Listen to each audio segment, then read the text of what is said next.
ఉంటుంది. నా first working సెట్లో నా యొక్క రెప్ టార్గెట్ అనేది 12 రెప్స్.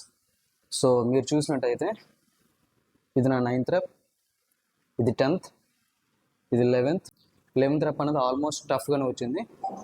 బట్ 11th రెప్ తర్వాత నేను ఏం చేస్తానంటే బార్ని పైన హోల్డ్ చేసి నాకు కావాల్సిన బ్రీత్ తీసుకొని ఆ బ్రీత్ని హోల్డ్ చేసుకుంటూ నెగిటివ్ రెప్ అనేది పర్ఫామ్ చేశాను. And when it comes to the positive rep, ఒకసారి ఫుల్ ఆఫ్ మై స్ట్రెంత్ తోటి నేను 12th రెప్ని అయితే నేను పుష్ చేశాను. అంతేగాని 11th రెప్ అనేది ఆగిపోయింది కాబట్టి తర్వాత నేను చేయలేనేమో అనేసి చాలామంది బార్ని ర్యాక్ చేస్తూ ఉంటారు. అలా వద్దు. ఫస్ట్ ఆఫ్ ఆల్ ఏంటంటే మజిల్ కన్నా ముందు మన మైండ్ అనేది లూజ్ అవుతుంది. మన మైండ్ ముందే చెప్పేస్తుంది చేయలేము అనేసి.